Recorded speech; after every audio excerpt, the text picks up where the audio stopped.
So, I'm gonna be starting my unhinged character arc. What I mean by that is that I want to make content, but I have no idea what good content looks like. And everybody who has been following me for a while knows that, right?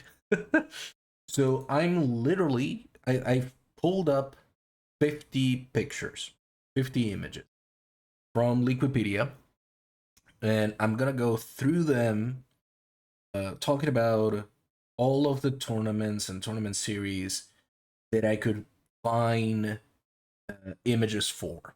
The only major tournament that is not here, that should be here, but I couldn't get a logo to add it, is the Open tournament that Blade put out. So I'm gonna tell you right now, Blade's tournament is gonna be about here. It's gonna be on A tier. So if that's the only thing that you wanted to know, there it is. But we're gonna go through all of them. Most of these are gonna be like A tier plus, and then you're gonna have a bunch of tournaments that are. It's gonna be kind of funky because I'm gonna do it differently than on Liquipedia. Like, this is just my personal ranking.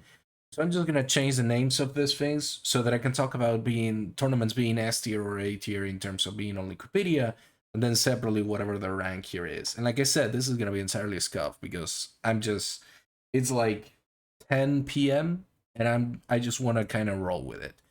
So S tier tournaments for me are and trying to find something clear to talk about them.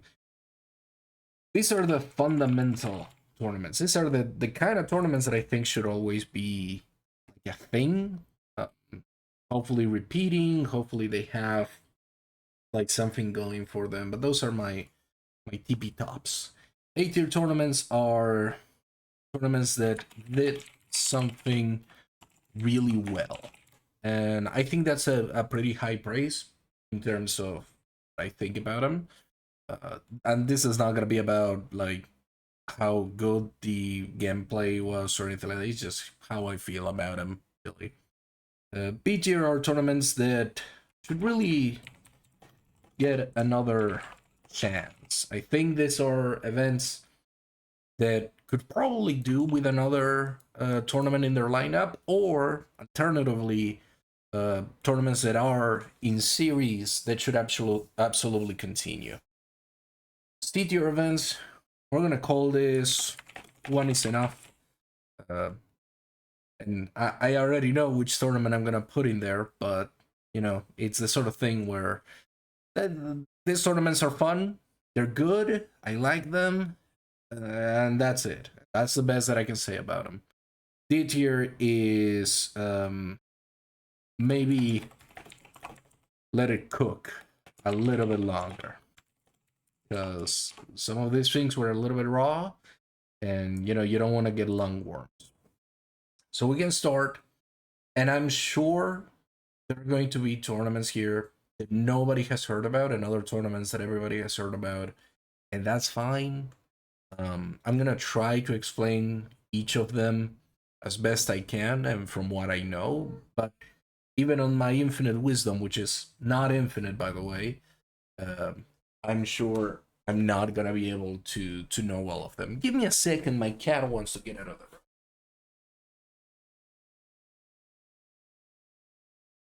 room. There she goes. All right, so let's get this started. First one, 72 Season 1 Cup. I know you're saying, wait, how do you know this is a tournament? This was actually one of the very early Chinese tournaments. I didn't watch any gameplay from it, but I kind of liked the idea. It didn't end up going anywhere, but it was fun to look at. It had an interesting backing on the end of it. So, you know what? I'm gonna say one is enough, because there are other Chinese tournaments in here that I think should deserve another chance. Or at least, you know, we're kind of cool. This is another Chinese tournament. I forgot exactly which one. I think this was the one supported by Baidu, I think it's called, or Baida. I don't remember exactly the name of the thing.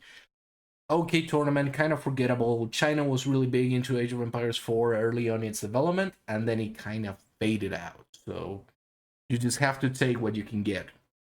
So we reach our first S tier tournament, Pro League. This was Lidacor's tournament way back in 2022. It was a 3v3 team tournament. It had a bunch of really good players. Again, this was very early on Age of Empires 4 tournament scene. So it had a lot of like seriously good players out there.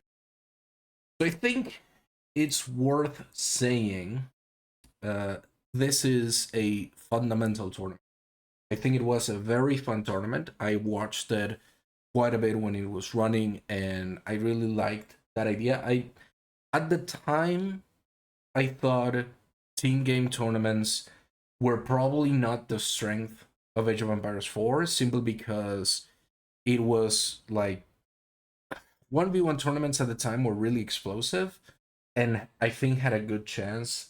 And I wasn't really, I didn't really trust that we would have that sort of opportunity to develop a balanced meta that could work with the team tournaments. But it was really fun. I think it should absolutely have another edition if that is something that can be done. And yeah, I see that I'm dropping a few frames, so give me a second one. Perhaps I should lower my setting. I don't lower it, particularly because we're literally not changing anything else. We're not a 5 space games. We don't need to have 6,000 bitrate on. Trust me, Twitch. We don't need that. Okay, Backup. So Backup was from a fella named Bakmogun. I believe that's how you say it. Sorry if it's not. Korean player. He used to play a lot in the Warchief Club. That's where I know him from the most. But he also did like this monthly tournament for Asian players, particularly like Japanese, Korean. A couple of Australians also jumped on board. I think it should absolutely get another chance. The thing is that it's probably not going to.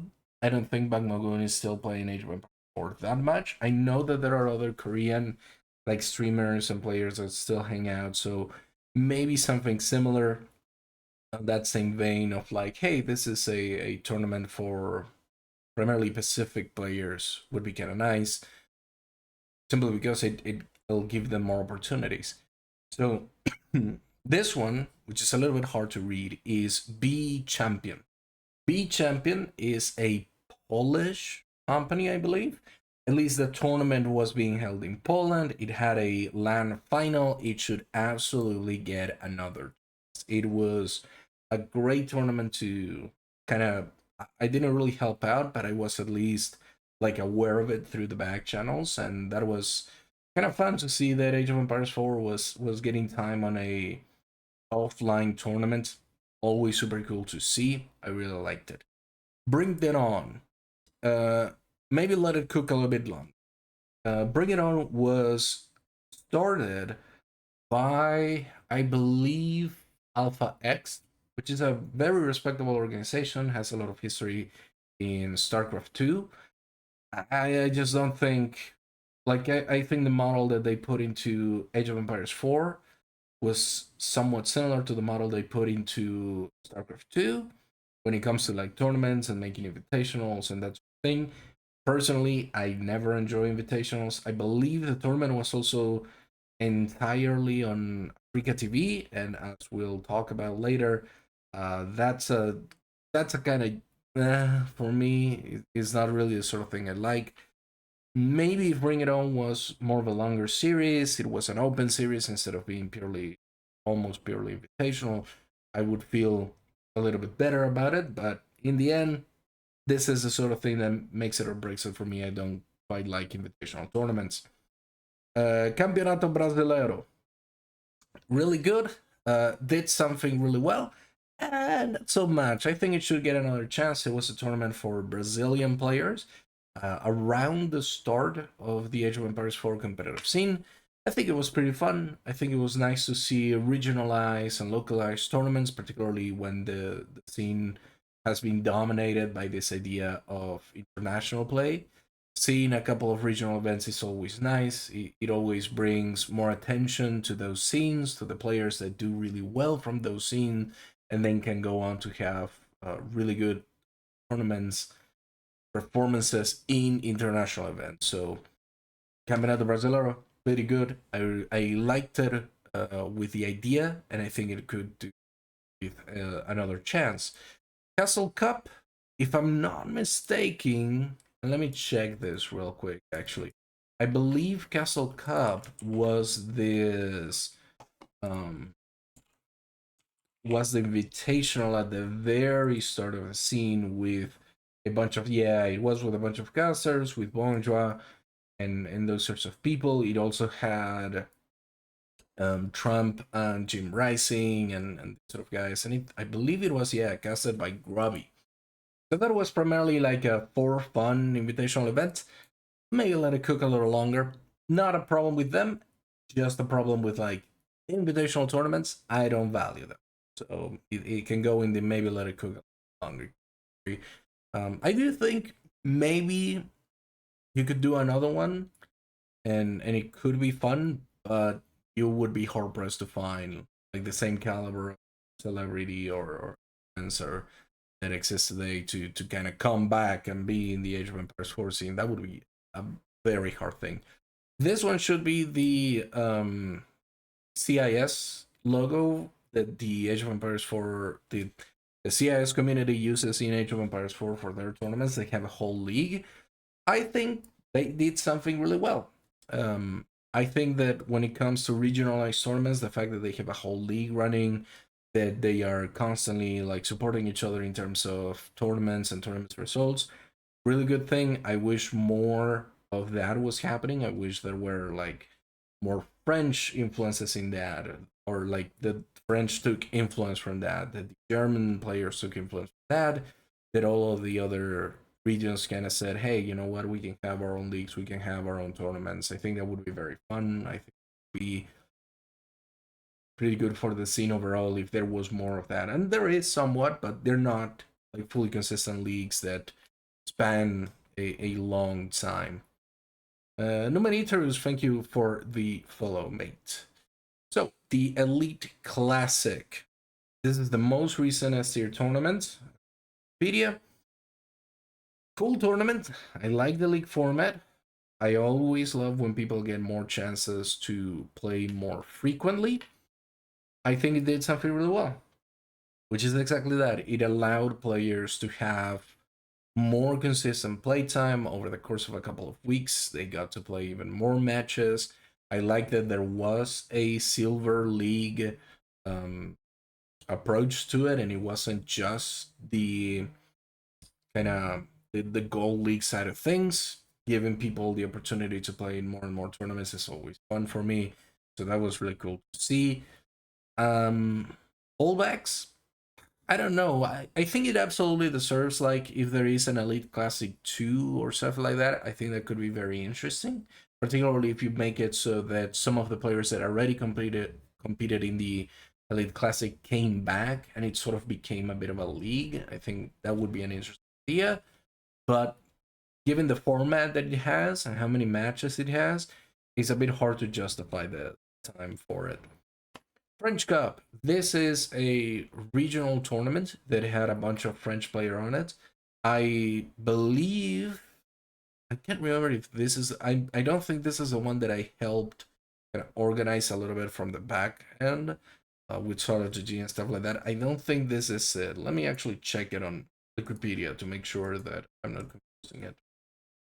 So let's go with French Cup. So French.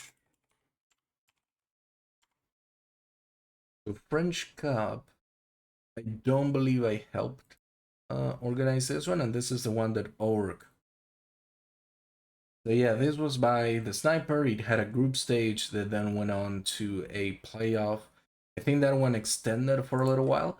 It's super fun. I always like regional tournaments. It had 4 qualifiers, which is plenty enough qualifiers for a lot of.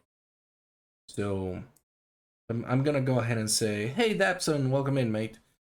I'm gonna go ahead and say should get another chance. I think regionalized tournaments always deserve to have some more playing time. Zero, thank you so much for popping into the chat for the first time, by the way.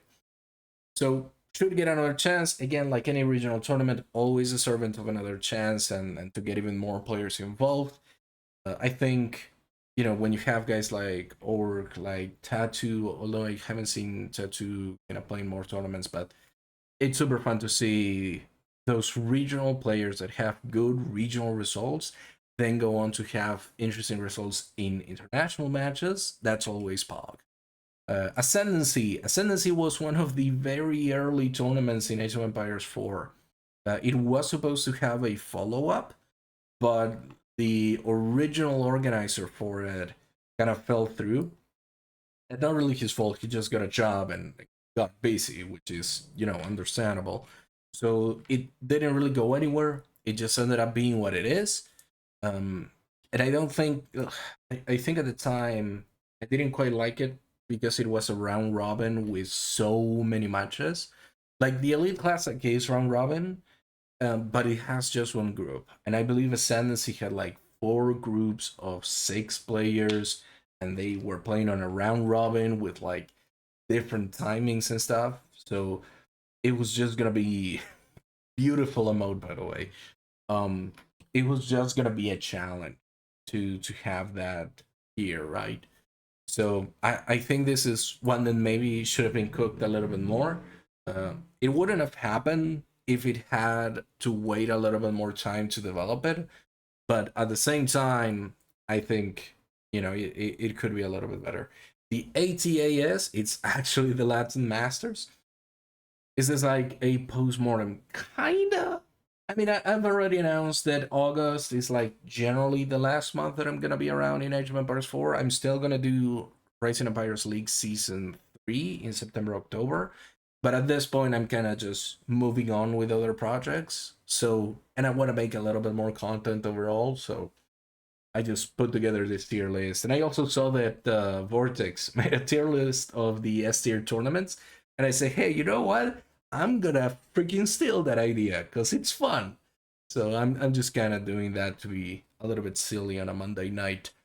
So this is actually Latin Masters, a tournament for Latin rooted countries. So like Italy, France. I think France was not, and that was a bit of a controversy. I don't really remember. Real team put it together. I didn't help them at all on this one. I did help them on another one, but this Latin Master thing, it's okay. Just not really my tempo. Pretty standard tournament. It is kind of original, but I think one is enough.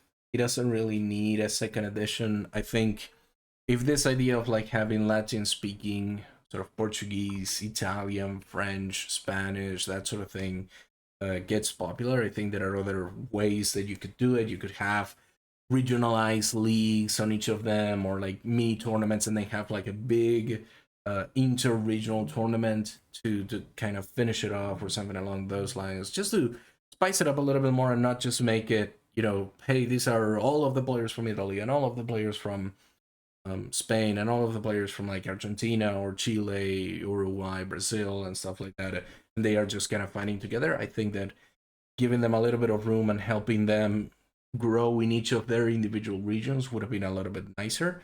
But it's fine. It's a good tournament. One is enough. This is another French tournament. This is the first one that I helped Choom organize. So Choom is a French player turned kind of organizer, staffer. He's really fine. He also played for Project Conquerors a little bit on Rising Empires League. This was an okay tournament. Again, another regional tournament. I think because I already have like a French tournament on should get another chance, this one is going to be on one is enough. There weren't really any issues with the tournament itself, but it had a couple of times that players needed to be swapped over and things like that. And that's always going to happen in small regional tournaments.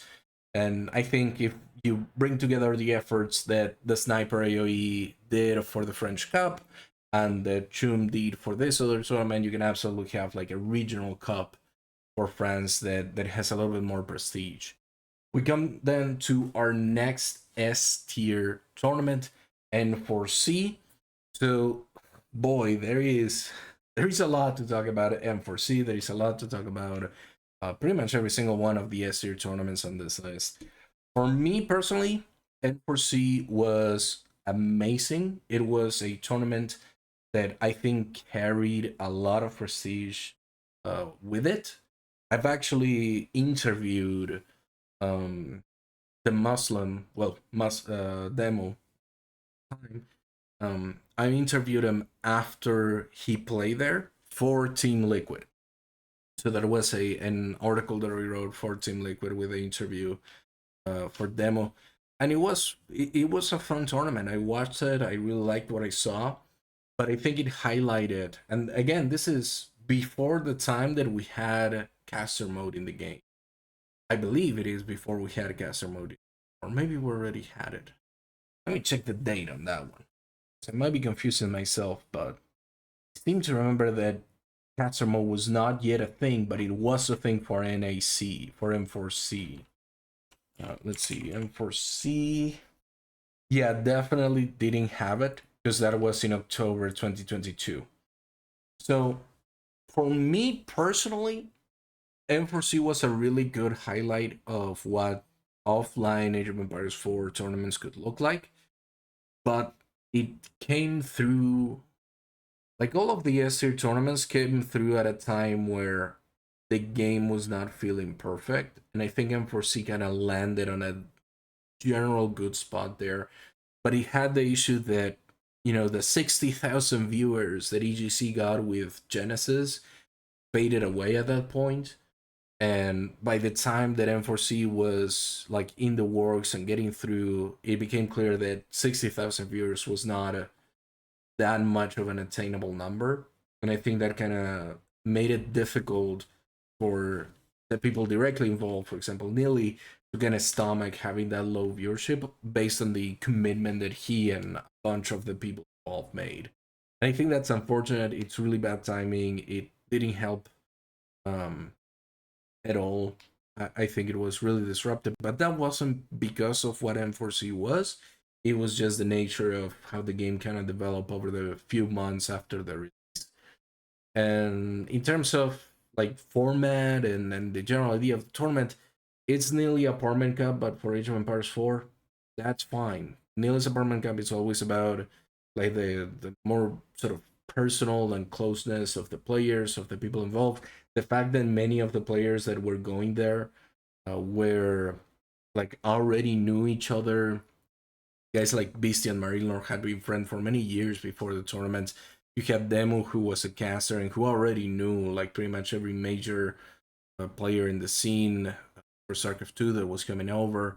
So they all knew each other. They know they could kind of riff on each other without too much worry. Obviously, the Viper was there, Hero was there. So it was a fun tournament. I think it's absolutely a fundamental tournament in the history of the scene. It is something that, if you want to understand a little bit more the Age of Empires 4 competitive scene, you should absolutely check it. So now we come to one of the latest additions to the tournament calendar. I don't know for how long, we're gonna see. And that is the One Shot series. So this is a series started by Chum. Again, we talked about him a little bit earlier on one of the French tournaments. And this is a monthly open tournament. It already had one edition under its belt, and it's going into the second one for August. I think a monthly tournament is fine. I think is a perfectly good sort of cycle to go through, and especially with the way that the scene is looking now, having one monthly can absolutely work. I believe they also do Maturino, so people can donate and kind of get through with it. But yeah, I wish them the best, and it should absolutely get another chance. It's gonna have its second edition. I hope it has a third eventually. I don't know if they're gonna have them on like December and January as well, when a lot of people kind of take time off for that sort of thing, but it should be up there. So this little global logo is for a little tournament organizer that is not that little, it's actually kind of big, called Open, I believe it's Open Sport Competition or something along those lines. They are a tournament organization that hosts like StarCraft 2 tournaments. They came in again really early into Age of Empires 4. They had I literally believe 2 tournaments throughout the entire Age of Empires 4 history. They were C tier tournaments. They weren't that big of a deal in the large scheme of things, and that kind of bums me out. I really wish they would have had the chance to put on bigger tournaments or a more regular tournament schedule, simply because they are a full organization. They have a subscription model, they have like ways for people to fill out their results. They're fully partnered with, I believe, Challenge for their tournament brackets. And although I personally hate Challenge as a tournament bracket hosting site, I'm not gonna deny that it still works. So it's unfortunate to see them go so early in the scene. But as we're gonna talk about really soon, actually, it ended up being that there just wasn't any space for any other organizer to kind of do anything else. So I think this is one that should get another chance. It's probably not gonna get another chance. Kind of unfortunate. Real Cron Cup. This is one that I worked on behalf of Real Team. This was Real Team kind of entry into tournament organizing for Age of Empires 4. They wanted to have something that was very focused on like influencer and streamers and big players to be part of it. It was an open tournament with, I believe, double elimination. Yeah, double elimination. It lasted a couple of weeks. It was okay. I didn't really care for it. I did it. It was kind of fun doing it. For that sort of thing. But other than that, I didn't really have too many interesting things to say about it. It was a double elimination tournament, and that's it. And for that reason, I think it should go on One Is Enough. It didn't do anything particularly impressive at the time, and I don't think if it gets a second edition, it would do anything interesting either. So Red Bull, the distinction that I'm gonna make here is that this is the final tournament, and this is Road to Wololo. So those are 2 separate things here that we're gonna talk about. So the Wololo Legacy tournament itself, the finals, were great, and that's always gonna be the case with Red Bull gaming events. They always have really good production. I think that the name itself, Legacy, really shines a light on how much they've worked on Age of Empires tournaments, particularly in the Age of Empires 2 competitive scene. They've been putting on tournaments for 3 years. We got to know just a few, I think last week or the week before that there wasn't going to be another Red Bull Wololo. Because if they're planning one for Age of Empires 2, I very much doubt that they're going to be planning one for Age of Empires 4. So this was the one and only Age of Empires 4 Wololo. I think that's fine. I would obviously want to see another Red Bull Wololo or some tournament to the same caliber of production. But it's unfortunate that it was only one. And now my cat wants to get back in, so give me a second.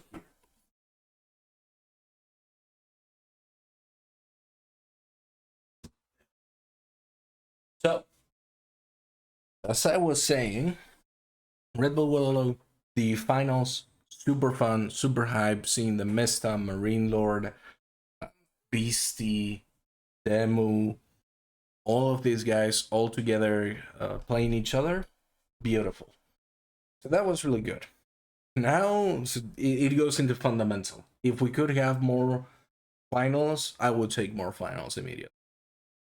Now we talk about Road to Wololo. Road to Wololo was a tournament series that spanned I believe 4, if not 5-ish months. This was during 2022, and it like this is gonna be super biased from me for multiple different reasons. So the first one, the easiest one for me to tell you about, is that during the time that Red Bull Wololo, that Road to Wololo was running, what I was doing is the Warship Club, but not just the Warship Club that you might know today, where it's like, oh, it's the Saturday and then on Sunday the final bracket. No, I was doing 3 separate brackets on Friday. Yeah, on Friday. And I was, no, it wasn't actually Friday, it was like Wednesday. So I was doing Oceania, then Europe, then Americas. And this was like the 3 brackets back to back. It was like Thursday. Yeah, it was like I woke up on Thursday morning, like 4 a.m., or like Wednesday morning, 4 a.m. Then hosted Oceania and Europe. And then the next day I hosted America's late night. And it absolutely wrecked me. Hey, Pat Del Morte, welcome in, mate. So it hosting those 3 brackets for let me see, because it was a long time. So it was from June until September. I did the triple bracket Warship Club. Oh my god, was that a pain? Like, it was cool because I became part of the competitive scene, because the Road to LLO tournaments had, like, they were seeded based on ATR, and I was managing ATR. And the thing that happened is that because all of the Road to LLO tournaments were happening every single week, no other tournament organizer wanted to touch the weekend slots because they knew they wouldn't get any players. But because Road to LLO was using ATR for seeding, it meant that people who wanted to get better seeding needed any tournament to get the better seeding. Yes, they could still get seeding from the weekly performance in the Road to LLO, but because there were so many good players in them, they probably, most of the time, they weren't getting good finishing positions.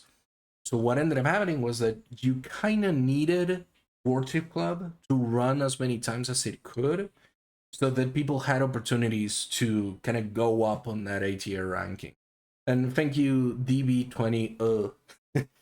Saying the full name is kind of messed up. If you can let me know if I said it right or if there is some other way, that's cool. But thank you for the follow, mate.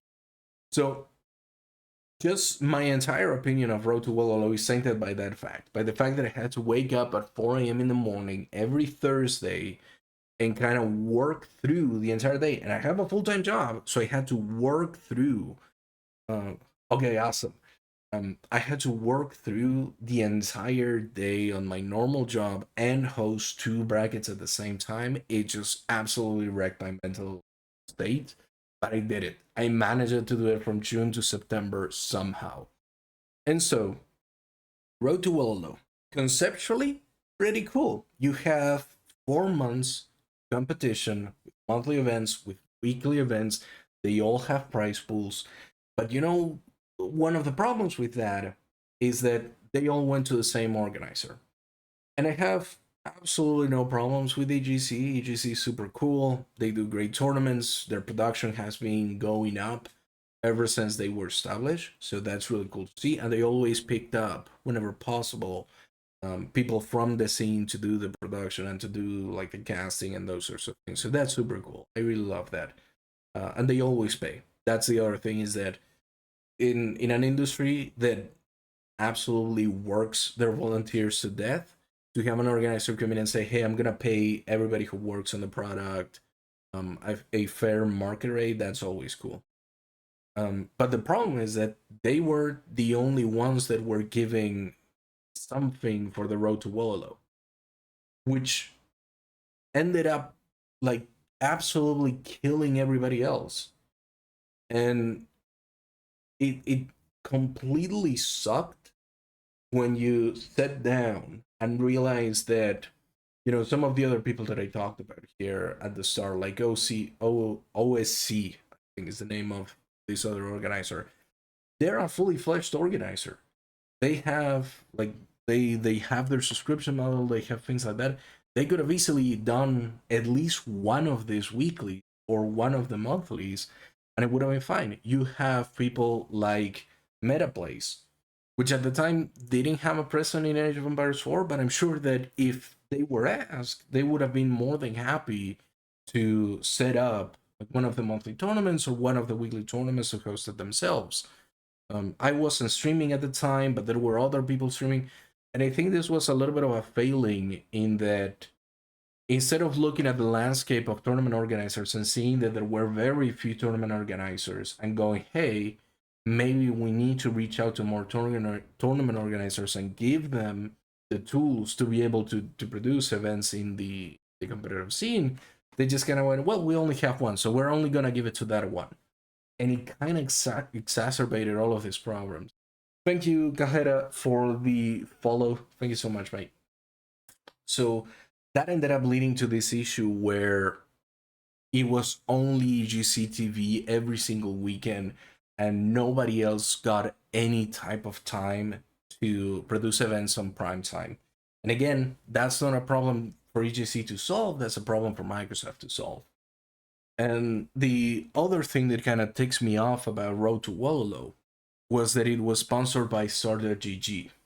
This is going to lead us to a completely different sort of sidetrack. Get ready to talk about like the behind the scenes of tournament organizing and how painful it can be sometimes. But what was happening at the time was that when Age of Empires 4 was nearing release, and this is well after Microsoft had bought Start.gg. Start.gg used to be known as Smash.gg, then they renamed it. But for the renaming, oh, sorry, I'm getting ahead of myself. But the thing is that when Age of Empires 4 was releasing, one of the things that I did was contact Start.gg and get the Age of Empires 4 game and with the maps, with the civilizations, all of that set up with them.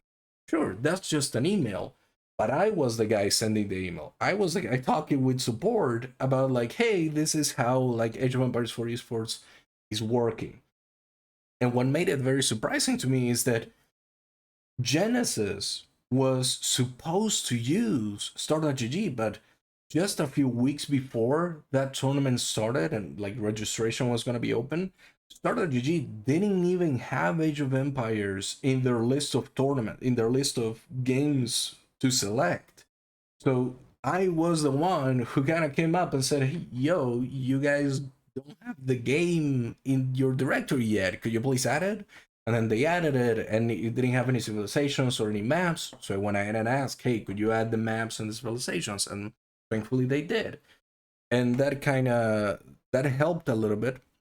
And then I started organizing tournaments myself on Start.gg around November, because I originally was doing them on challenge because that was what most people were accustomed to. But I wanted to move to Start.gg because it had better support for like visibility and some of their stuff. So I went there, and then they did the name change, and they were changing from Smash.gg to Start.gg. And through that process, they wanted to fund tournaments. I think it was around like $6,000. They wanted to give away to a tournament, sort of in celebration of their changing their name to Start.gg. And I thought, oh, that's really cool. I'm gonna see if I can maybe get this. And before I even send the email, I come to find out that that sort of sponsorship ended, and the person, like, I don't know if it is the exact same sponsorship or if things change or whatever like that, but at the end of the day, the event that got the sponsorship for $6,000 wasn't like the worship club that I was running, it was Road to Wololo. So this tournament series that already had the name Wololo behind it, that was already taking all of the weekends, now also got like $6,000 from Starter.gg. I don't know exactly the number, potentially more, potentially less. I have no idea. The only thing I know is that Starter.gg started sponsoring the Road to Wololo events, and then they stopped the other offering of funding for other tournaments. So I just have to guess that instead of spending it on funding other tournaments, they went with Road to Wololo, which is fine. But again, it all compounds to feel like a little bit of a punch on the dick, right?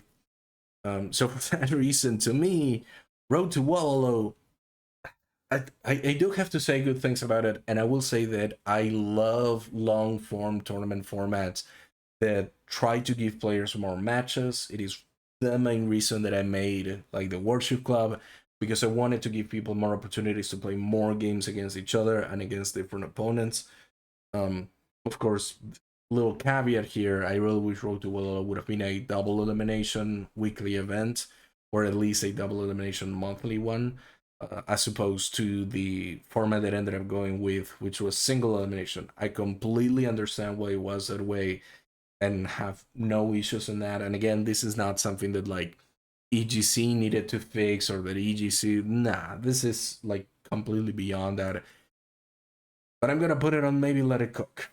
It should have maybe had a little bit more time understanding the repercussions of giving a single tournament organizer 4 months of weekly tournaments with monthly finals in a competitive scene where the top, the top 32 players are pretty much all going to play this one tournament for like 4 months straight, and there is nothing you can do about it. So that was challenging, and it also had a couple of other issues when it came to like maps and balances, because it was the first sort of major series that went ahead and introduced custom maps, and that meant that I had to introduce custom maps to the tournament, to the Worship Club, and that was a little bit of a nightmare to start with.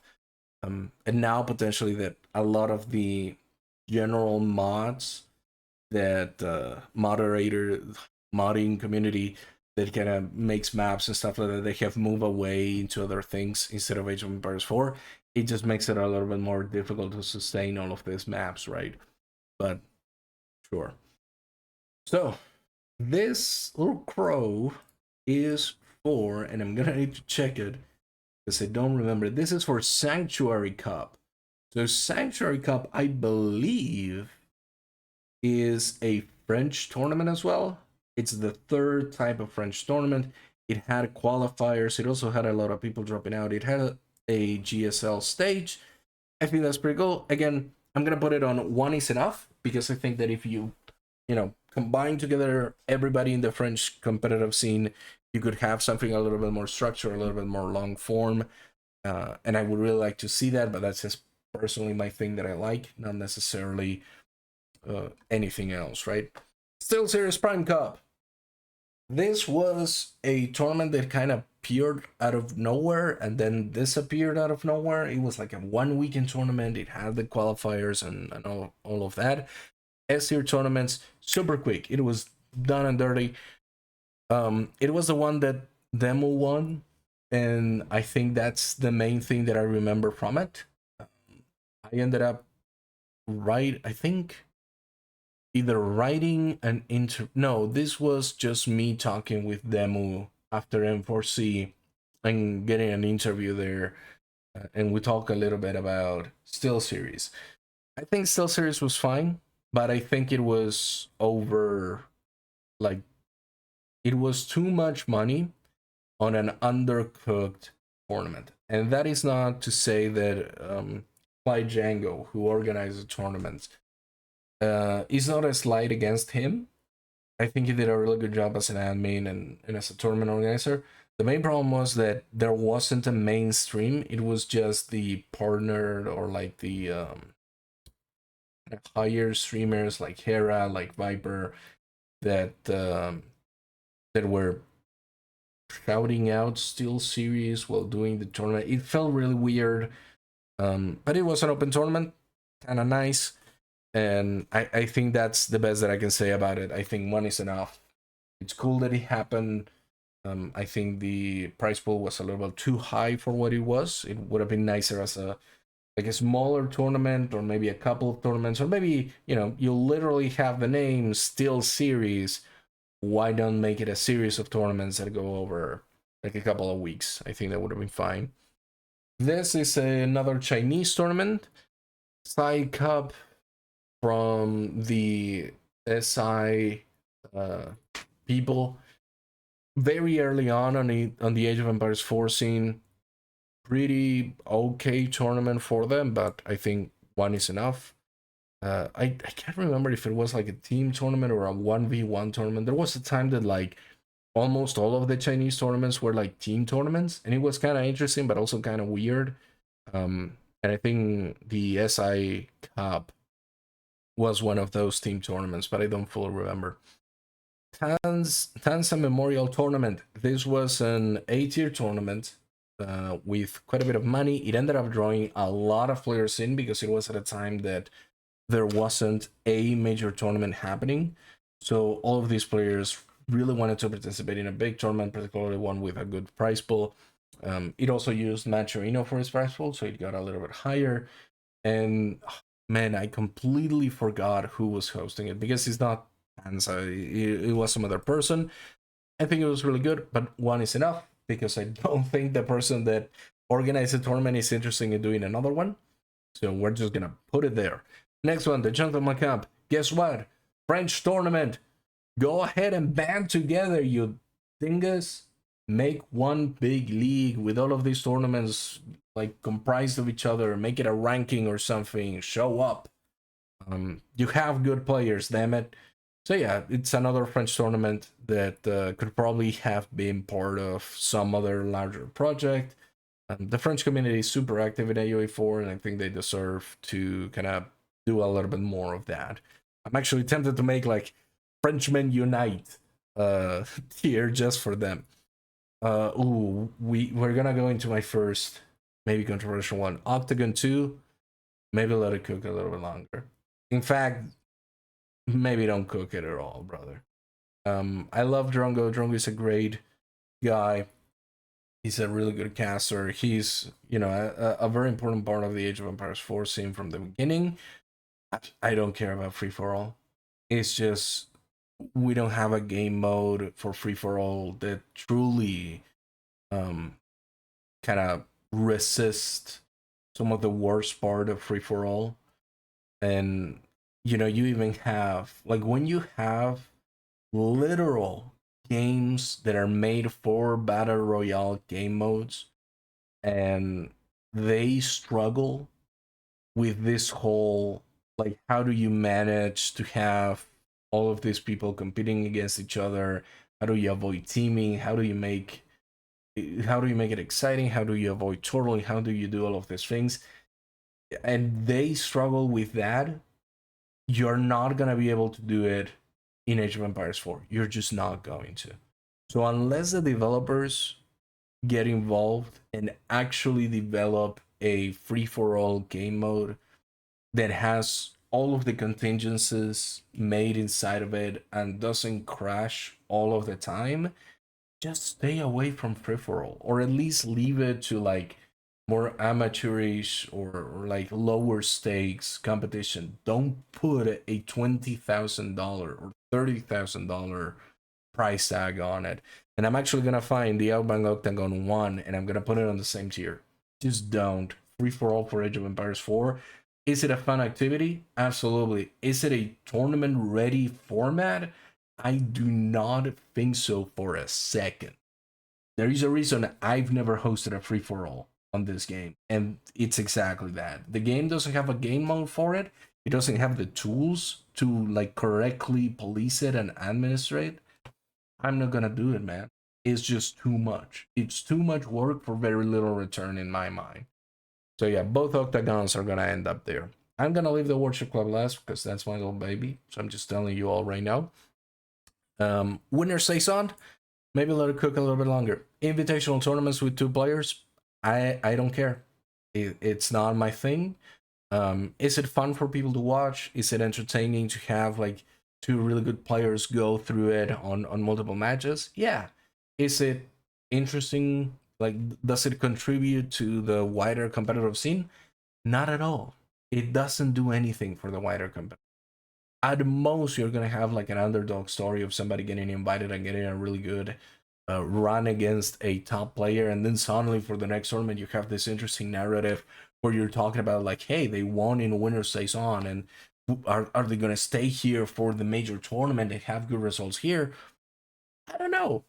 It's not. I don't think it's going to happen. If you're really putting an underdog up there, like if it came on today and you had someone like Marine Lord or Beastie go up against Anotan on a best of 7 series or something around that, guess who's gonna win? It's gonna be Beastie or Marine Lord every single time. Anotan might get a couple of games in, or B might get a couple of games in, or Demo might get a couple of games in, or Lucifer or Vortex. I don't think like, and when you're getting to like Vortex and Lucifer and B and all of these guys, they are already top 8 players.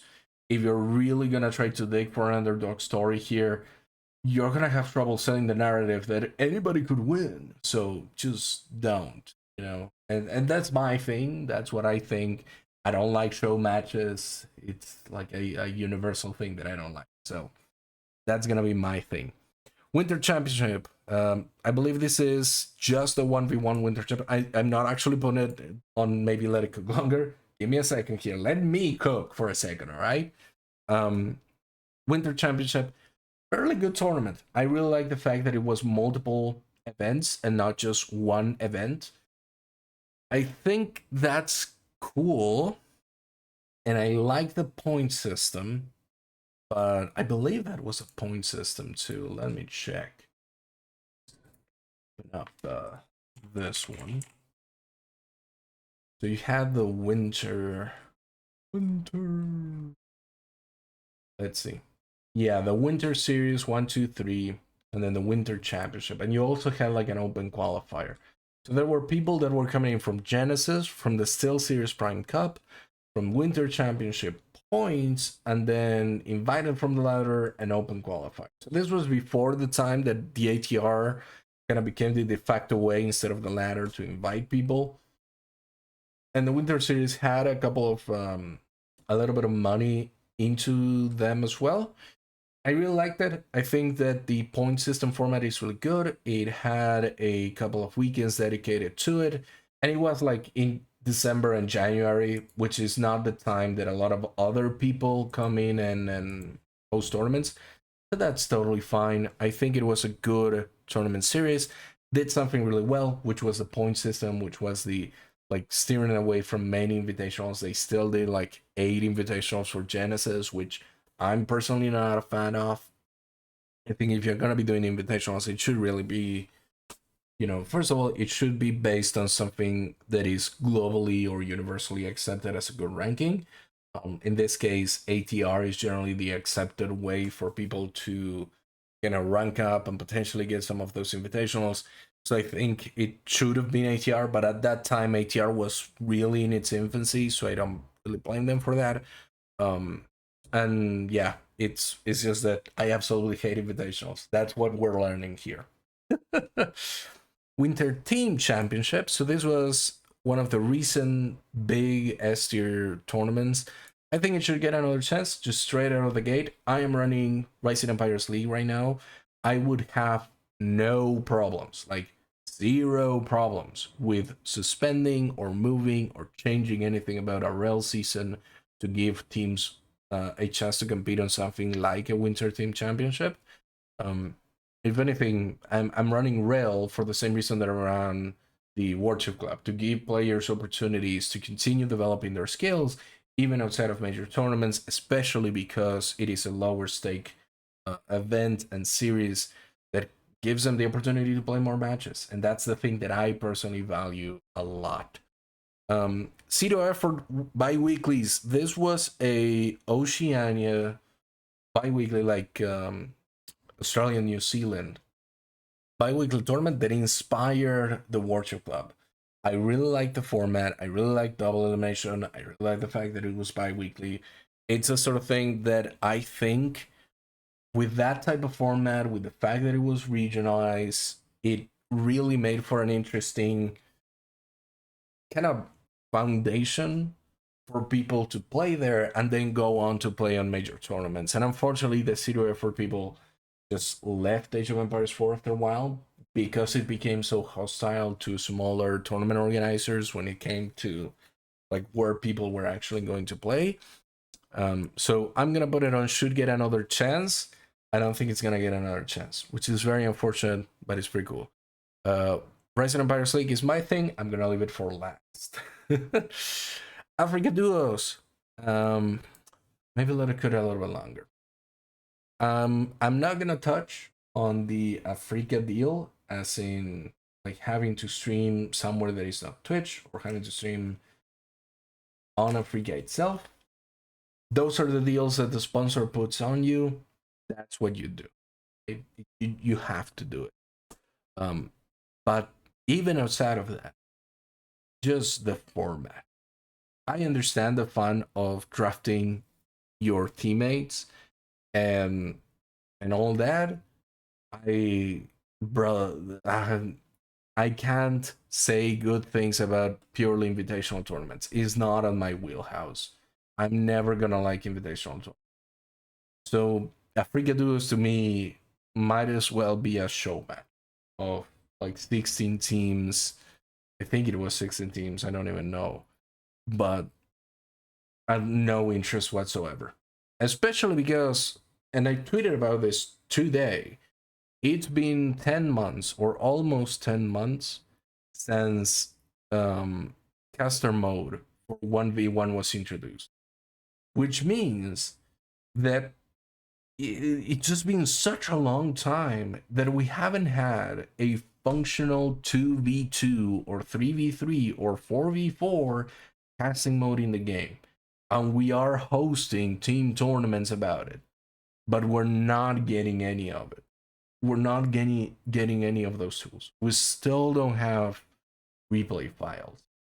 So Africa Duos to me it's a team tournament without the ability to properly cast those team tournaments, without using like a mod for the overlay, and that sucks. And I wish it wasn't the case.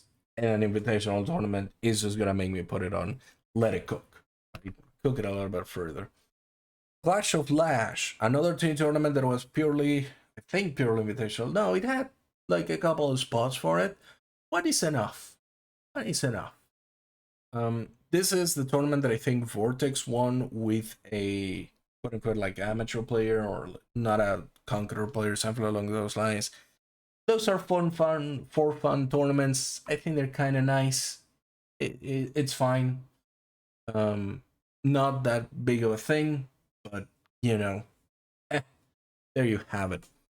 Conqueror's Cup was Blade's tournament, outside of the Open tournament. I think it was pretty good. Lucy went with Angelica. Yeah, that was the thing. I know it was one of the Spanish brothers. I didn't know which one. So Conqueror's Cup was one of Blade's tournaments. Blade's tournaments are fine. They are open tournaments. They generally try something a little bit different. I think I helped with Conqueror's Cup. Like I personally helped administrate it, but my memory is fading on that part of my life for good reason. So I think that was just fine. It's a good tournament. I think I would see it again, give it another chance, have another one. I guess the open tournaments are sort of like a continuation of that. So it's absolutely getting more chances. I think Blade is a really good caster, content creator as well, a really good player too. So just have another one. They're good. They are part of what the scene kind of works with. Pilsen has his own tournaments. He runs them for Age of Empires 2 and Age of Empires 4, and I think a couple other games. Has their own site too, or something like that. And they're good. I mean, yeah, Blade is great, absolutely, and you know, pretty much everybody from North America in the Age of Empires 4 scene is great. You have Wham, you have Puppey, you have State. Like these are all wholesome, chunky, good boys. So you're not gonna hear me complain about the North American crowd in Age of Empires 4. Yeah, you. so so Pilsen has his own tournaments. They are usually really nice. I really like the turnout. He obviously has a good community that is willing to turn out for tournaments, and I always value that as like a really good thing if you're able to encourage people to go and play in tournaments. So give it another chance. Have another Pilsen open tournament. Those are always cool. We come up then with DreamHack. DreamHack had an Bring Your Own PC tournament, I believe in Atlanta, which was like it came completely out of nowhere. It had a good prize pool. It had a couple of people play it, but nobody from the big side of the Age of Empires 4 scene was playing on it. I think there were like only a couple of people that played it.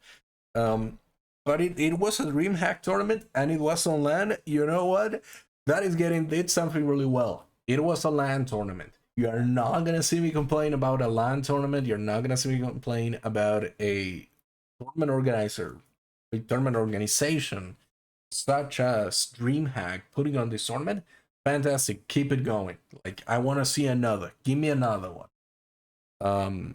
Dominica's Crown Cup. Dominica's Crown Cup. This is a throwback to a I'm gonna say a feud, but I think my laughter will convey just how little of a feud it was. It really was like a friendly rivalry, or like a back and forth between me and the Dominica's Crown Cup, because the Dominica's Crown Cup started earlier than the Warship Club, and Dominica's was essentially like a European, and then they also added Asia once I started doing like Asia tournaments bracket, and it had a weekly pool of I believe $50 as well. So these were weekly tournaments that were happening, and I think Beastie played in a good number of, and it was fine. This is the sort of thing that I really liked about early Age of Empires 4 history. You had a bunch of weeklies that you could go and play, and it had the unfortunate circumstance that like we ended up overlapping each other quite a lot, and I actually moved some of my tournaments to kind of avoid that. That is how I ended up with a Thursday 4 a.m. tournament, by the way, because I was constantly trying to move the Warship Club away from other tournaments.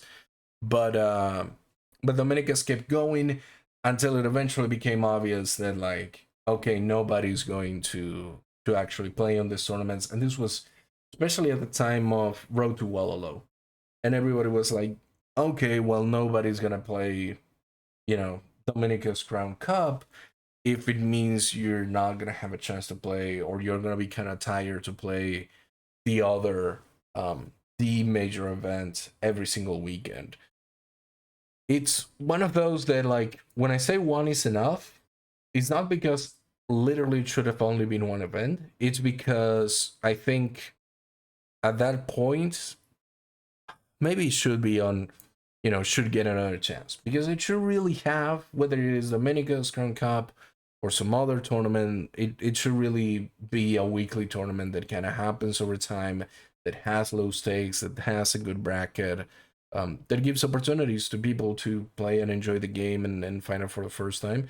It's also fully to their credit, they broadcasted pretty much all of their games, which was fine. They were just a little bit, if I'll say something negative, is they were a little quirky behind the scenes on what was happening there, but that's fine. Genesis by EGC. The first tournament in the entire Age of Empires. Well, not the first tournament, but the first major tournament in Age of Empires 4. The first tournament, at least according to Wikipedia and to my understanding, was the Strong Crown Cup. I believe that was the name. Let me check. I actually casted that one. Thorns Stress Test Cup, which was actually done in the stress test that Age of Empires 4 had early on. So everybody who was inside that stress test had the opportunity to play in it. It was fun. Genesis, fantastic tournament. It had the problem of Rus in Baldur's Bay, but we're kind of gonna ignore that for a second. And the main thing for me was that I did, I believe it was like 15 interviews, some of them written, some of them on audio, on call, essentially, with players before the actual event. It was super fun. I even casted some of the matches on like my own channel at the time, and that was really fun. The reality is, looking back on it, single elimination tournament with just I think 2 qualifiers, it felt a little bit undercooked. But it is such an important tournament for the scene. It is literally the first major. It's hard to argue that it doesn't, at least to me, hold like a significant value. So I'm gonna put it in did something really well, which is just that it absolutely just it was the spark that started it, but then things started going wrong. But it absolutely was a really good tournament. So let's talk about Golden League. Golden League 1, I'm gonna tell you right now, did something really well. It did the points pretty well, I should know. And it also had the multiple double elimination brackets, which to me is one of the key things, right? To give players more opportunities to do more tournaments. That's really good. Can I change the background? Wait. Oh yeah, that makes it look so much better. Okay. So the thing about it is I think Golden League could have been better, but the resources for us just weren't there. This is also a tournament that was before caster mode. I'm pretty sure it was before caster mode. And it kind of showed. It made production a little bit of a nightmare, from what I can tell. And this was also a time where we were all tournament organizers were experimenting with different ways to do the drafting, because we didn't have the resources to do actual proper drafting in game, particularly no hidden pick. It's such a pain in the ass to not have hidden pick on the lobby, because it means that you always have to draft blind. You can't just draft all of the civilizations and then let the players choose when they want to play a civilization, right? You have to draft blind every single time. That is such a pain in the ass, because it leads to all sorts of problems. But that is not a problem like unique to Golden League. It's just a natural thing of the game. The thing that I think really pained Golden League was the fact that it lasted for so long.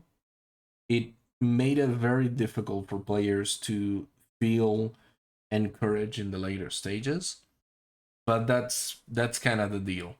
I would have liked to see Golden League maybe try something different, but I'm not sure what. So I'm not gonna give it like a bad rating on that, right?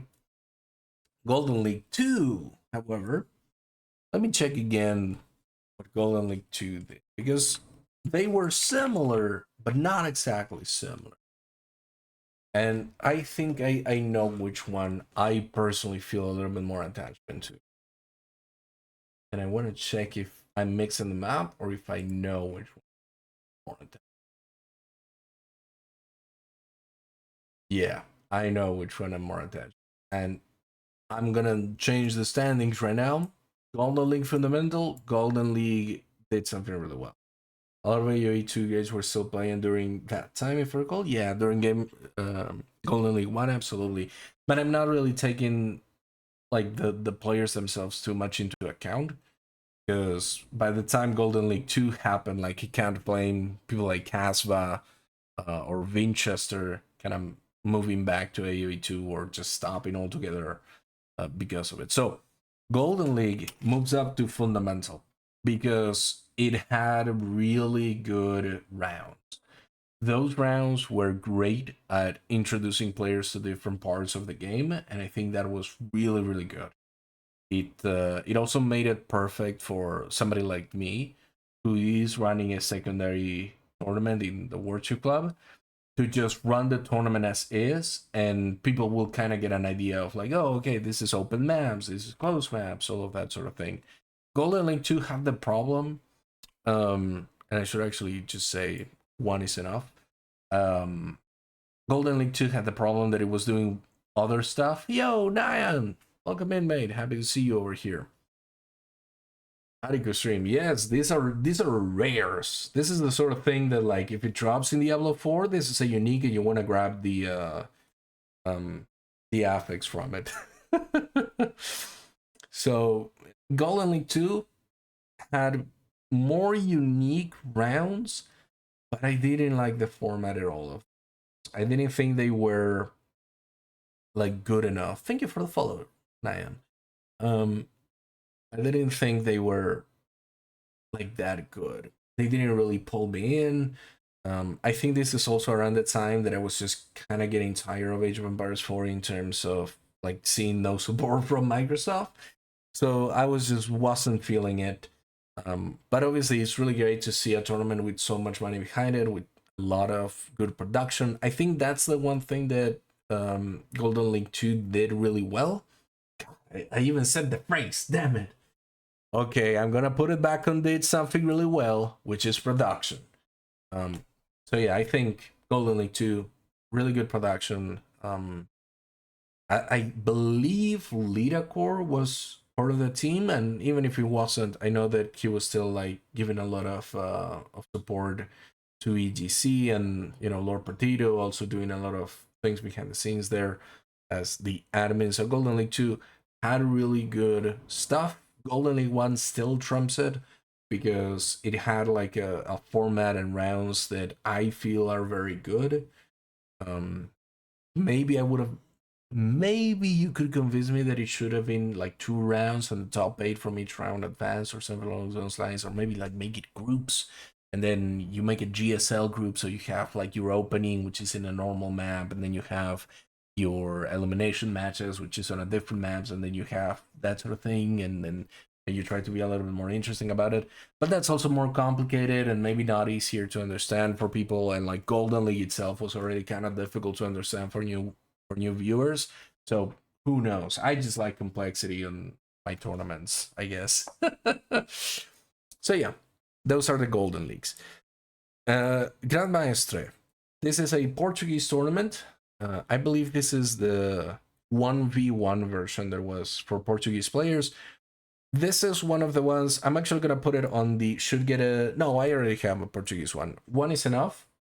This goes out to all, like, come to Brazil people that might be watching this. I don't believe they are, but if they are, the come to Brazil crowd, go ahead and make a league or a circuit or something between Portugal and Brazil. You guys already have a good number of tournaments between each other. Just connect each other, be friendly, do shit, I think that would be really good.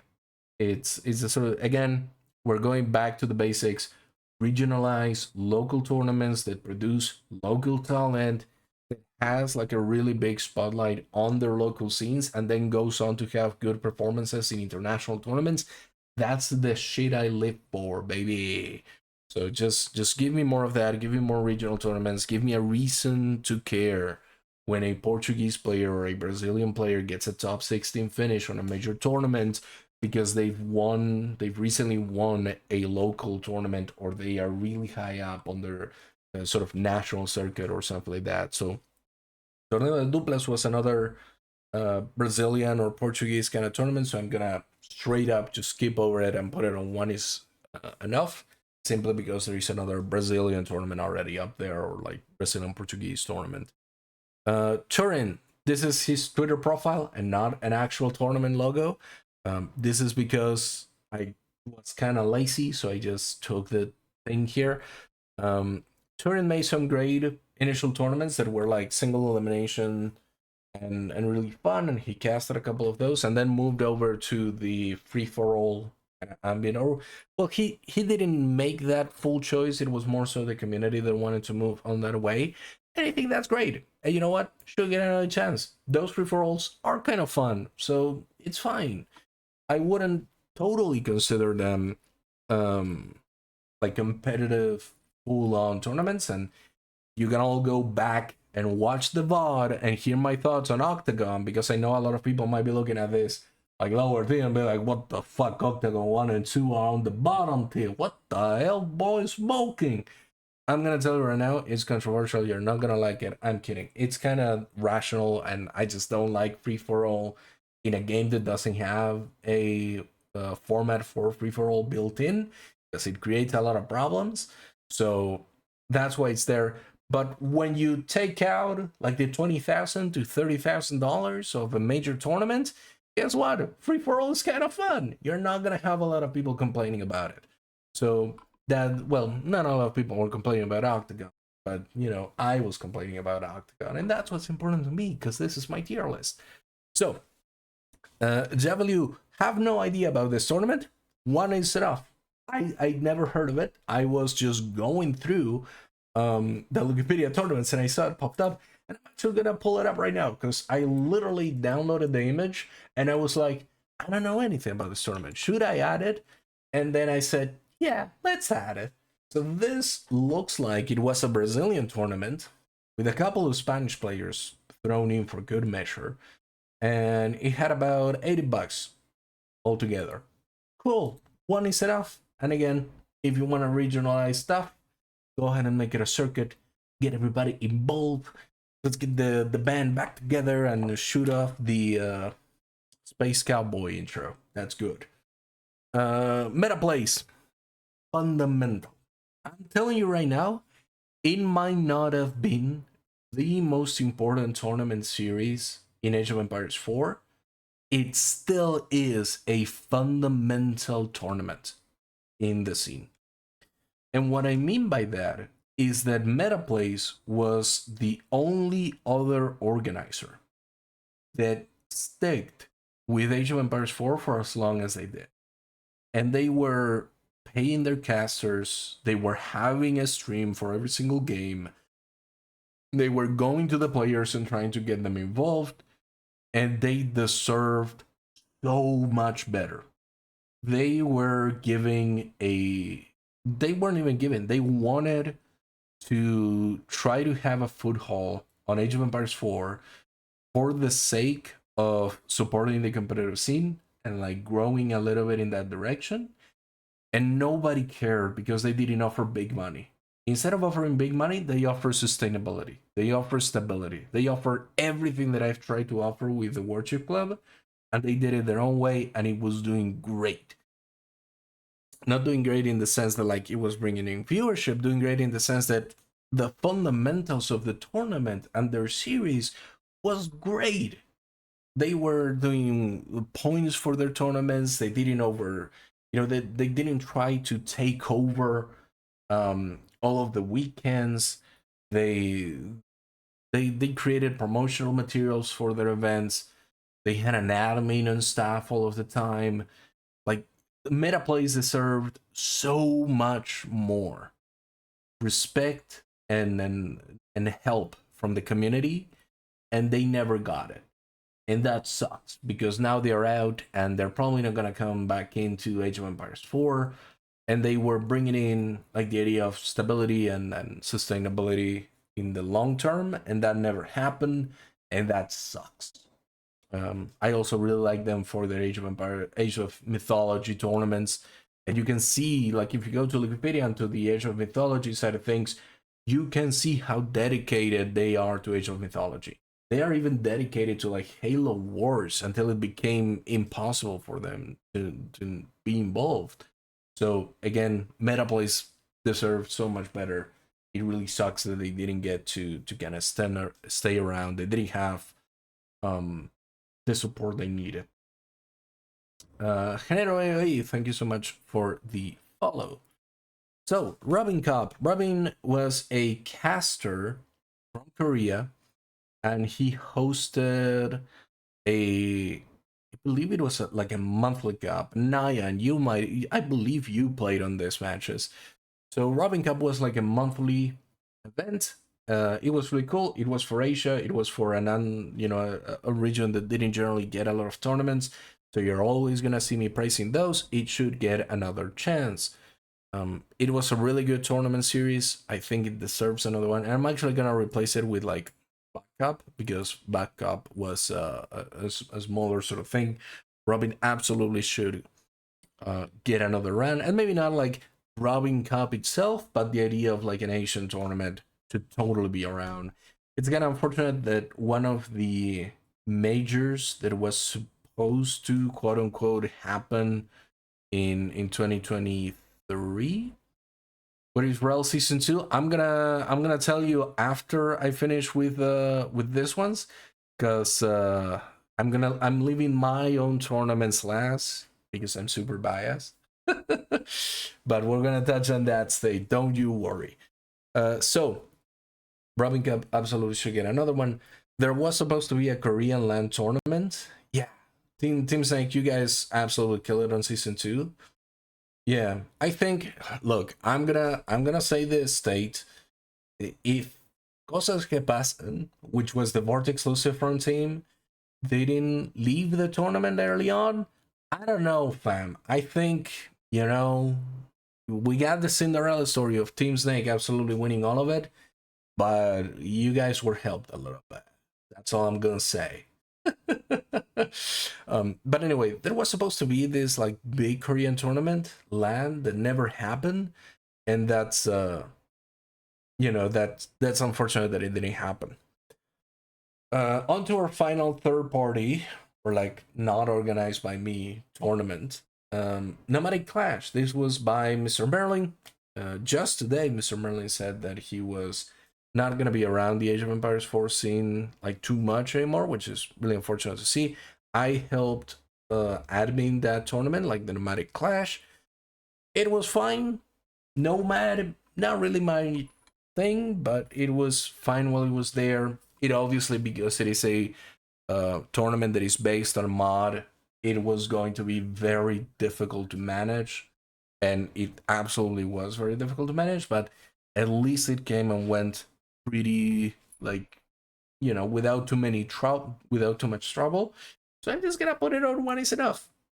The open tournament is not here because I don't have an image for it, but they absolutely are on should get another chance. But actually, the Conqueror's Cup kind of takes on the open tournament side of things. So I think Blade should host more tournaments. I think he's really good at it. So yeah, the basically Conqueror's Cup, open tournament, all of the Blaze tournaments are under this same thing. They should absolutely get another edition of those. Absolutely one. So we come to my events, the things that I put together. Yay! Let's start with the Arabian Open Masters. I had a ton of fun. God damn it, I love this tournament. It was one of my personal favorite tournaments to host. It didn't mean that I had to wake up at 4 a.m. again, like I did once. Well, not once, like I did for like 4 months for the Warship Club Oceania in Europe. But it was fun. I really loved having multiple Swiss brackets, and the top players from those brackets move on to a double elimination bracket that continue on for a couple of. It was just fun. I really loved doing it. I loved having like Dapstone cast the finals and that sort of thing. It still remains like a lot of my other tournaments and things are sort of serialized and weekly or monthly stuff. This was like a one and done tournament that I always wanted to do more of them, and I'm actually gonna bump it to did something really well. And I think the thing that I did really well about it and that I loved about it was the qualifiers. The fact that it was Swiss style qualifiers into a double elimination bracket made it so fun for me. It absolutely tickled something inside of me when I saw so many players play and so many players have the opportunity to like compete through it. And I still have really good memories about it. I have some bad memories with like players dropping out and stuff like that, but overall it was really fun. I really liked it. Rising Empires League. Rising Empires League is incredible. I love the idea of it. The only thing I wish I could do more of it in terms of Rising Empires League is that I wish I had the funding not in terms of price pool, but in terms of like pay for production, pay for a lot of other things, for the Rising Empires like group in general, so that we could justify casting all of the games. I wish we had the ability to download the replays so that we could go through and cast all of the series eventually. I wish there was a team casting mode so that we didn't have to rely on a mod that could potentially break. And well, then yeah, it's pretty much every tournament, and you should absolutely host another Pilsen Cup. Those are always fun. I'm gonna repeat what I said when I ranked it. I love the fact that your community is willing to play in tournaments. Um, I think that's one of the most powerful things about like having a good, strong community is that you can get them involved in like competition and in tournaments, and so that's why I think it should get another edition, because I think that's what makes a lot of tournaments worth it. If you can get people to compete in multiple ones, if you can get people involved in them. So for Rising Empires League, um, having a bigger production would have been awesome.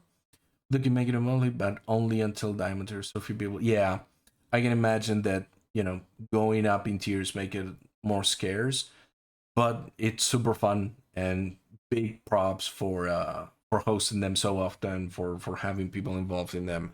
I think that's one of the things that always keeps people involved in like the competitive community if they are part of that themselves. So with Rising Empires League, um, getting more funding, getting more production, and not having the tools to actually run good production in terms of like the casting and in game and all of the problems with the maps and stuff like that made it very difficult. But then you look at the storylines that you can build with like Team Snake, or I think, look, I'm not gonna disparage you, Wham and State. You guys are amazing, but you guys are top players already.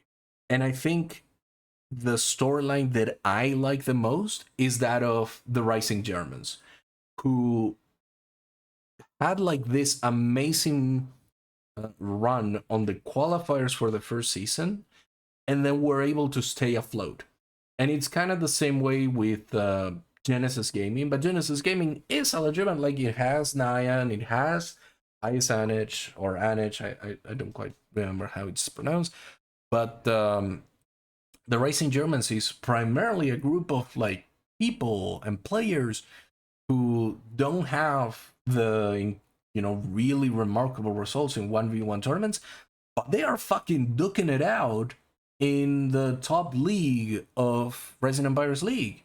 And I think for season three, things are gonna get even more interesting, because we're gonna have, and this is not me like I'm stroking my, you know what, but I think now that we're getting into the third season, that we're getting teams that have been here for a long time, the competition on the first division of the league is going to get much more difficult, because these are teams that have made it all the way through like Division 3 and Division 2 and have proven to be really good, you know? And that's going to be a big step up for the league itself. I think the play is going to be a lot better, and I really like that.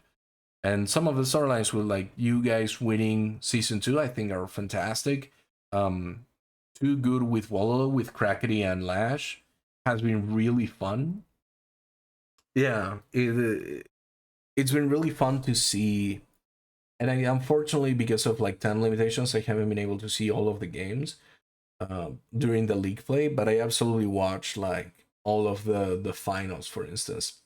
And I think it's great once we have like really good parity, because you have these teams like the Rising Germans or um, Genesis Gaming. We're also gonna have like I can't believe I forgot the name, but there is a Portuguese team, Calheiras team, I think, is going into Division 1 next season, and a couple other teams that are moving. Oh, Magdeburg Esports, which is a, like an actual esports team from Germany.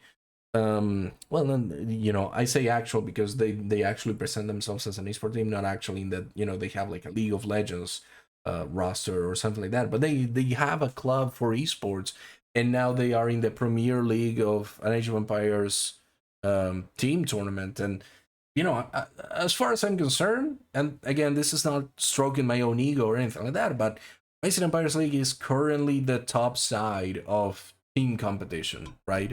If we could have more teams, that would be amazing. But of the teams competing, the fact that there is a Magdeburg Esporg is there is really fun for me. It means that these guys that were in the third division have now made their way to the first division, and like they made it out of the third division by a hair. They were close to just not being able to play in the second division, and then they come into the second division on season 2 and they have an absolutely amazing season and they're able to get promoted. That's fucking sick. I love those stories.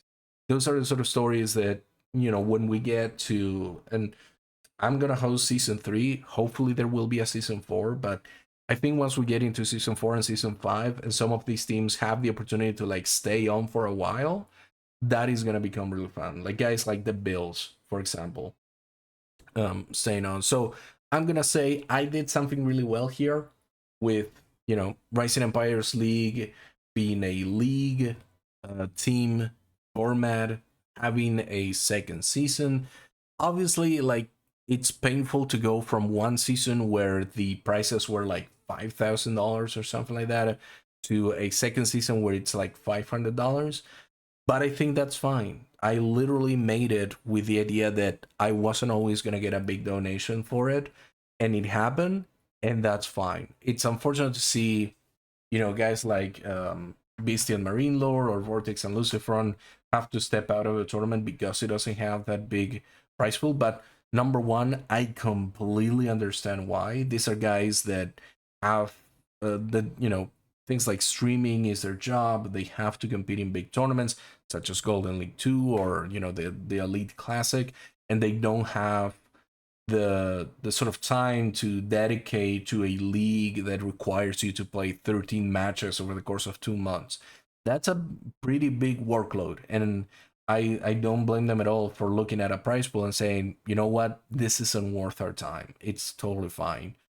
But of course, if they came in and play, if other people came in and play, and Rising Empires League was a little bit bigger, that would obviously be amazing. I feel it's one of those projects of mine that I'll always feel very happy about, especially when I move on to other things. I'll certainly be taking things from Rising Empires League and trying to integrate them into something else.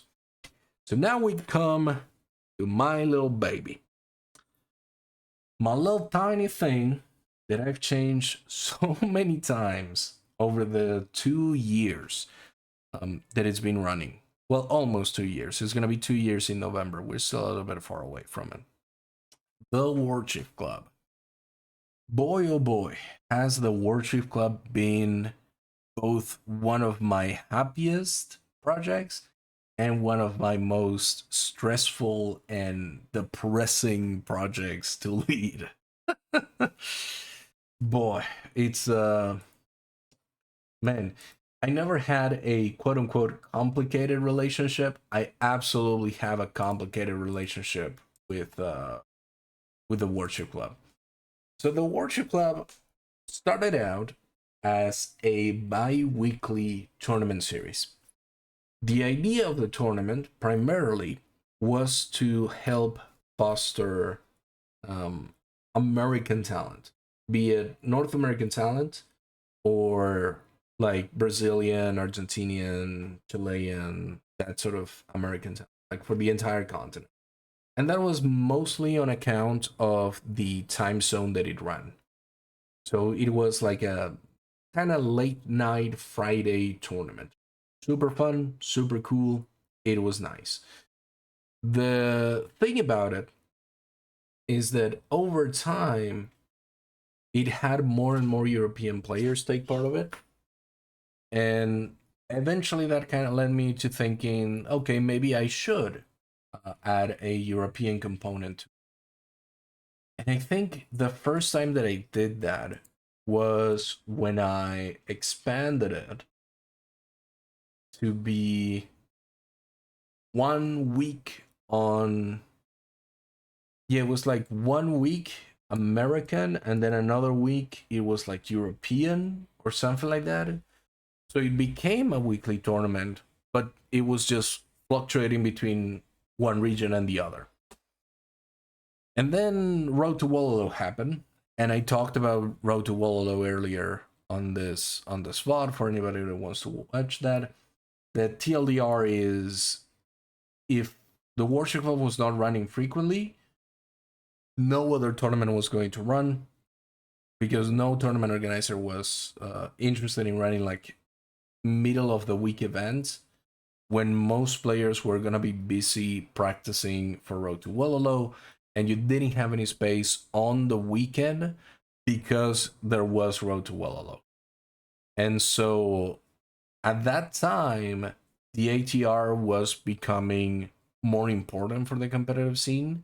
And so having good ATR meant that you also had better seating for Road to Wololo, which meant that a lot of players, or at least a good handful of players, really wanted to have the Warship Club running so that they could get the ATR points to have better seating in the end.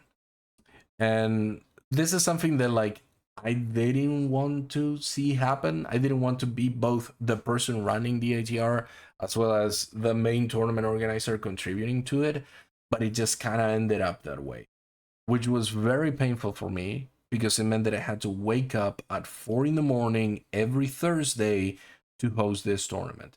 And I had to do it with the maps for Road to Wololo, which were not always like functioning correctly.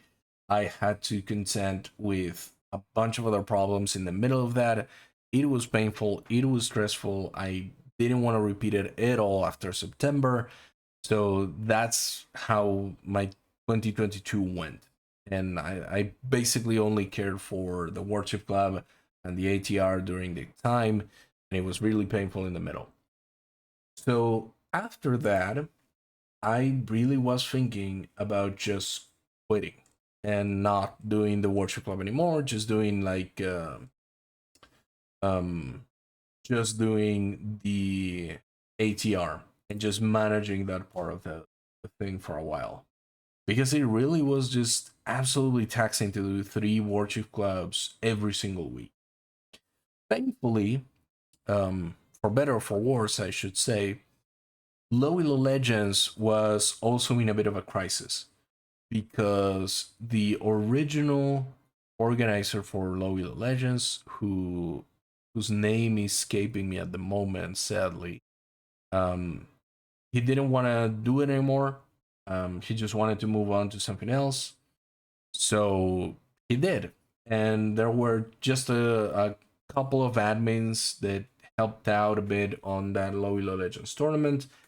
And thankfully, I managed to combine with them and create the existing Rising Empires, right? And Rising Empires, super cool.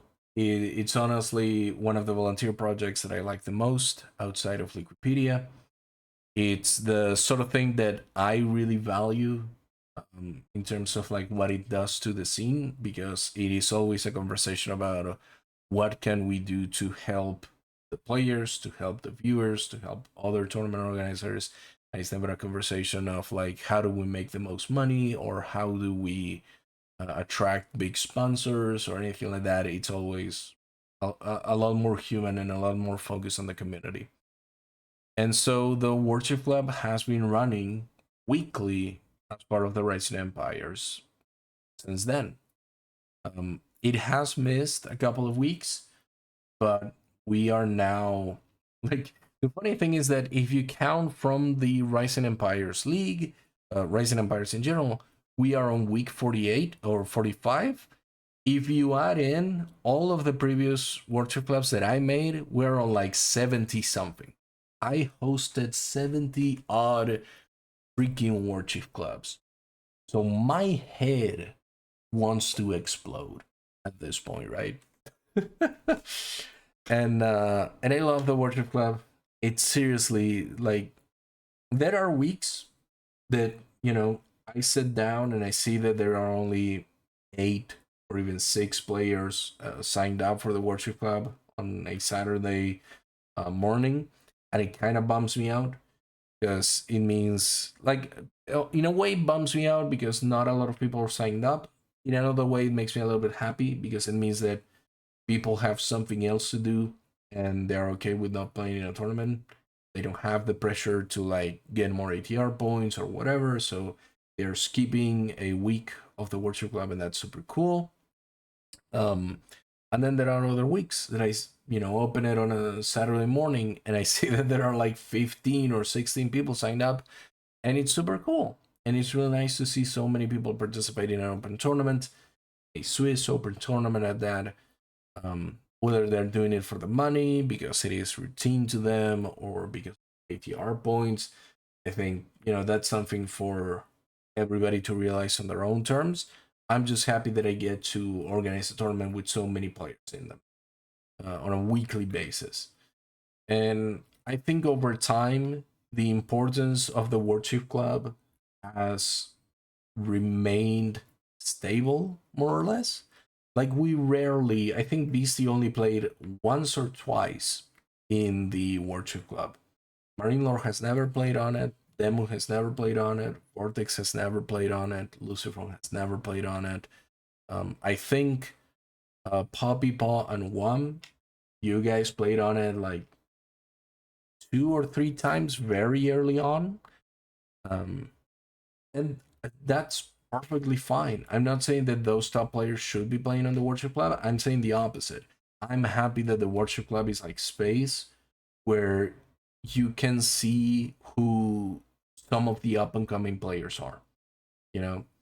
And I see guys like Dravagan, guys like Anatan. Like, to me, one of the big successes of the Worship Club has been Anatan, who came through the Low Elo Legends system, graduated into the Warship Club, and then played a lot of Warship Club until he started winning it. And then he went on to play really good in international and big tournaments. And that's exactly what I love. That's precisely what the Warship Club was meant to do. And so those are the stories that make me the happiest.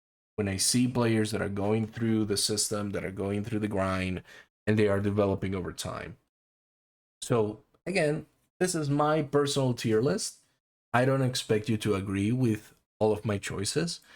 I'm gonna put the Warship Club as fundamental. Yeah, you guys played it a bit on the other side. Don't make me audit.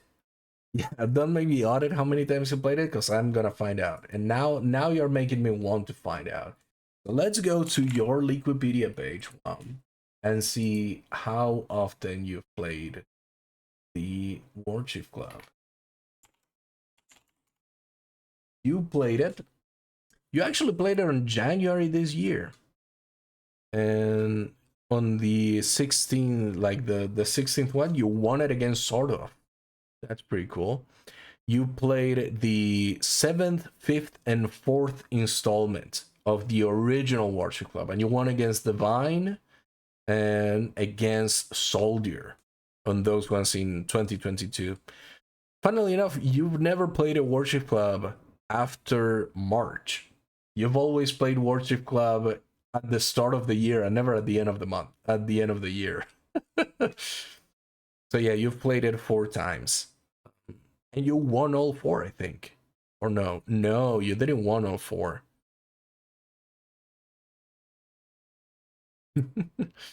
You won 3 and lost 1. Oh, the only one you lost. You're gonna hate this. The only one you lost and got second was against Poppy Paw. Oh, that's a yikes. You lost against Poppy Paw in the Warchief Club, dude. Man, that's unfortunate for you. Yeah. Well, he is the 2022 Rookie of the Year by the ATR, so that tracks. It clears. It absolutely clears. But yeah, that's fundamentally that's my tier list. I think I'm gonna order it a little bit on importance now, because I think that would be kind of pog. I go Elite Classic here. And this one should probably be back here.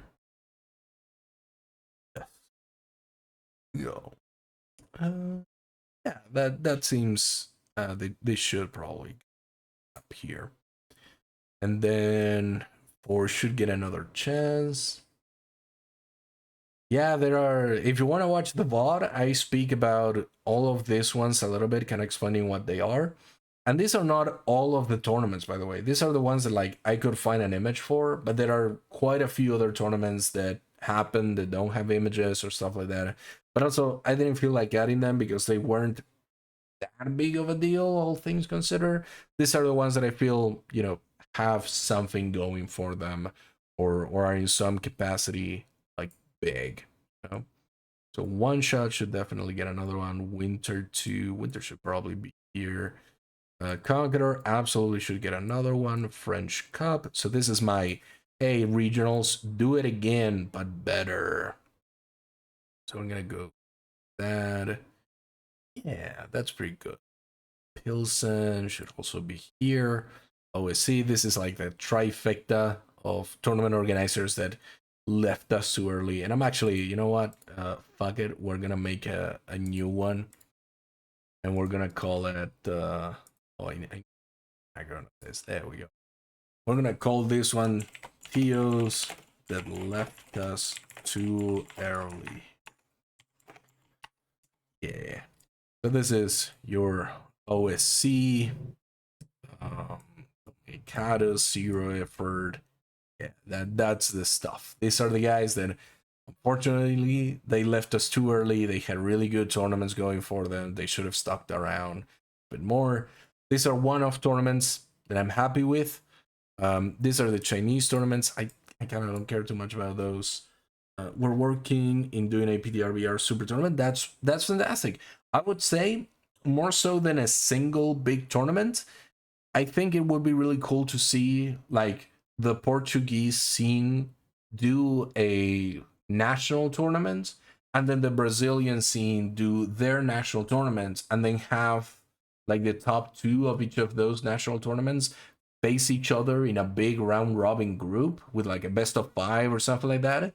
And that is your big tournament for that sort of thing. Because you're kind of like the thing that I think empowers that better than just one big Portuguese Brazilian tournament is that you're having the chance to make the competition more localized before facing each other in a more regional sense, right? So that's something that like across the board for all of these regionals, and fuck it, I'm gonna make another. You're making me make another row that I'm gonna call, and we're gonna change the background again. Sorry about that. We're gonna call regional events that should be bigger. Kinda. And this is gonna be your French Cup, Robin Cup, Campeonato Brasileiro, Pilsen, and B Champion. B Champion is like a Polish event. This one is enough. Also have a couple events that could be up here in regionals, but it's a give or take. It depends on which ones you like better. I kind of like this one's better than the other ones, but it's really up to whatever you choose. So then you have I'm gonna say this French event is better than Latin Masters. Still Series is absolutely better than that one. Chinese events, I don't care too much. This was really fun. Buck Cup was also really fun. Sanctuary Gentlemen.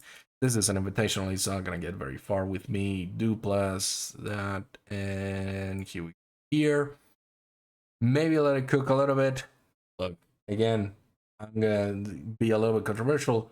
Octagon. Man, it's not even a case of maybe let it cook. I'm just gonna do something here. Row below, and we're gonna put it on like the back, and we're gonna change this, and this is gonna be it's not gonna show the text, huh? I'm gonna make it gray, and I'm gonna say leave it raw. It wasn't a good idea to begin with in my mind, so it's gonna go there. Yeah, those should have been cooked a little bit longer, especially Road to Wololo. Bring It On was kind of meh. Castle Cup was a pure invitational. Ascendancy maybe would have been nicer as another thing. So I think this is my tier list of tournaments that for Age of Empires 4. If you want to see my explanation for all of them, you can watch the VOD. That's free here on Twitch, or maybe I'll upload it to YouTube. But that's about 2 hours of talking about Age of Empires 4, the competitive scene, my opinions on different tournaments, and yeah, one of the rare Attico streams that just kind of goes off on the deep end. Just pretty much every single one of my streams. The Winner Saison was super fun to watch, but it died before I got to play. Yeah, I mean, what I essentially said about Winner Saison is that any opportunity for it to be hype absolutely undermines the idea of competitive tournaments, because like if you revived Winner Stays On today, what kind of matches would you see there? Because the only matches that I would expect, if you stick with the format that is like the winner always stays on, is that you would have like a Marine Lord or Beastie, and then you invite what? Annotan, Lash, Blade. Sure, the guys are good. They can probably get a game or two of, you know, the very top players, but you're also kind of giving up the idea that, you know, the underdog is going to win because there's such a big disparity between them. And you have the exact same problem. Like you have a similar problem if you do like a Vortex, Lucifron, Demu kind of reunion there. You're just having the best 8 players play each other anyway. And you're just having them be in a show match essentially. And yeah, it's kind of a thing where I personally don't really like invitationals all that much for that reason, and that is what is gonna stay. Like winner stays on Raw for me, and that's a me thing. But yeah, it's not a critique of like the production or anything like that. It's just purely from, bro, I'm such a like competitively and open competition minded individual that invitationals just freaking taking me off. But yeah, this is my tier. This is the sort of thing that I think about a lot when I think about the time that I spent on Age of Empires 4. And so it is officially August, and I'm no longer gonna be hosting Warship Club. I'm still gonna be doing Rising Empires League Season 3 because I really like it. I think one more season is kind of fun. This is how I experienced Age of Empires for almost 2 years.